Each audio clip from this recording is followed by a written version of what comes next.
بسم اللہ الرحمن الرحیم۔ لائف لائٹ میں خوش آمدید۔ ترکی کو اسلحہ فروخت کرنے والے بڑے سپلائرز روایتی طور پر امریکہ اور یورپ ہیں، لیکن حال ہی میں ترکی نے دفاعی میزائل نظام کی خریداری کے لیے روس سے بھی رابطہ کیا ہے۔ آئیے جانتے ہیں کہ کن ممالک نے ترکی کو اسلحے کی فروخت پر پابندیاں عائد کی ہیں اور اب ترکی کو ہتھیار خریدنے کے لیے کیا کرنا ہوگا۔ 9 یورپی ممالک نے ترکی کو اسلحے کی فروخت پر پابندیاں عائد کی ہیں، جن میں چیک ریپبلک، فن لینڈ، فرانس، جرمنی، اٹلی، نیدرلینڈز، اسپین، سویڈن، برطانیہ اور کینیڈا نے اعلان کیا ہے کہ وہ ترکی کے لیے اسلحہ برآمدی لائسنس کی منظوریوں کو بند کر رہے ہیں یا اس پر پابندی عائد کر رہے ہیں۔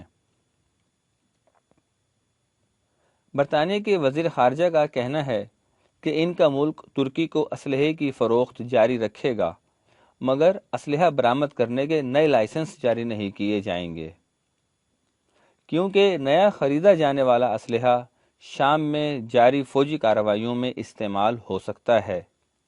جرمنی اور اسپین نے کہا ہے کہ ان کی جانب سے عائد کی جانے والی پابندیوں کا اطلاق صرف نئے معاہدوں پر ہوگا۔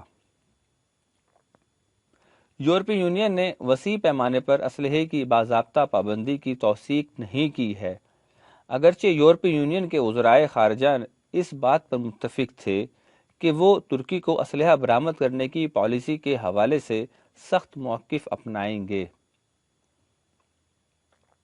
دفاعی تجزیہ کار ایون اسٹیفانیا اسٹیفیو کا کہنا ہے کہ اسلحے کی فروخت پر لگنے والی پابندیوں کا انقرہ کے جاری فوجی آپریشن پر کوئی خاص فرق نہیں پڑے گا۔ ان کا مزید کہنا تھا کہ اگر بات شام میں استعمال ہونے والے اسلحے پر پابندیوں سے آگے نکلی تو اس کا ترکی کی دفاعی انڈسٹری پر منفی اثر ہو سکتا ہے۔ سن 1991 سے سن 2017 تک ترکی ہتھیار درآمد کرنے والا دنیا کا 5واں بڑا ملک تھا۔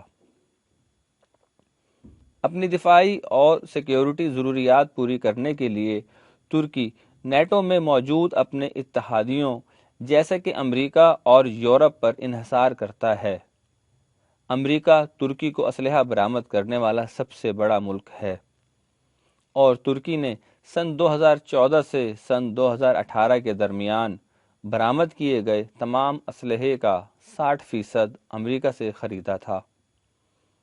ترکی کو اسلحہ فراہم کرنے والے بڑے یورپی سپلائرز میں فرانس، اسپین اور برطانیہ شامل ہیں۔ 80 اور 90 کی دہائی میں ترکی کی فوجی حکومتوں کے ادوار میں امریکہ سے اسلحے کی خریداری ریکارڈ سطح تک بلند ہوئی تھی۔ ان ادوار میں لڑاکا طیارے، میزائلز، ہیلی کاپٹرز، ٹینکس، بحری جہاز اور اسی نوعیت کا دوسرا اسلحہ خریدا گیا جو آج بھی ترک فوج کے زیر استعمال ہے۔ تاہم حال ہی میں 2.5 ارب ڈالر مالیت کے دفاعی میزائل سسٹم کی خریداری کے لیے ترکی نے روس کا رخ کیا ہے، اور اس فیصلے کے باعث ترکی کے نیٹو میں موجود اتحادی خدشات کا شکار ہوئے ہیں۔ ان کا موقف ہے کہ ترکی کا نیٹو مخالف ملک یعنی روس سے S-400 سسٹم کا حصول نیٹو کی سلامتی کو بہت نقصان پہنچا سکتا ہے، کیونکہ ترکی کا فوجی سسٹم اور بارڈر ڈیفنس سسٹم نیٹو کے مرکزی نظام سے منسلک ہیں۔ ترکی کے اس اقدام کا جواب امریکہ نے اسے F-35 اسٹیلتھ جنگی طیاروں کی فروخت روک کر دیا ہے۔ F-35 دنیا کے سب سے جدید جنگی جہاز ہیں۔ جیو اسٹریٹجک اہمیت کے باعث امریکہ اور نیٹو کے بہت سے فوجی اڈے ترکی میں موجود ہیں۔ مشرقی ترکی میں میزائل ڈیفنس ریڈار سسٹم اور نیٹو کمانڈ آپریشنز بھی ہیں۔ جنوبی ترکی کے شہر ادانا میں ایک ایئر بیس پر 50 کے قریب جوہری بم بھی موجود ہیں۔ اسلحے کی خریداری میں بیرونی ممالک پر دار و مدار کم کرنے کی غرض سے ترکی نے گزشتہ ایک دہائی میں اپنے ہتھیاروں کی صنعت کو جدید بنیادوں پر استوار کیا ہے۔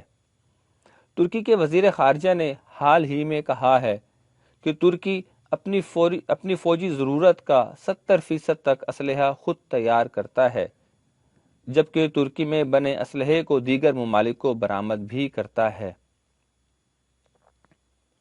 دفاعی تجزیہ کار ایون اسٹیفانیا اسٹیفیو کہتی ہیں کہ ترکی کی دفاعی صنعت قومی فوجی ضروریات کو کس حد تک پورا کر رہی ہے، اس کا قطعی طور پر اندازہ لگانا آسان نہیں ہے۔ انہوں نے کہا کہ جن ہتھیاروں کو ترکی اپنی دفاعی صنعت کی پروڈکٹ ظاہر کرتا ہے، در حقیقت وہ لائسنس کے ذریعے حاصل ہونے والے یا برآمدی اسلحے کے زمرے میں آتا ہے۔ سن 2014 سے 2018 کے درمیان ترکی کی آرمز ایکسپورٹس میں 170% کا اضافہ ہوا ہے۔ سن 2018 تک ترکی دنیا کا 14واں بڑا اسلحہ برآمد کنندہ ملک تھا، اور اس کے ہتھیاروں کے خریداروں میں سعودی عرب، متحدہ عرب امارات اور ترکمانستان شامل ہیں۔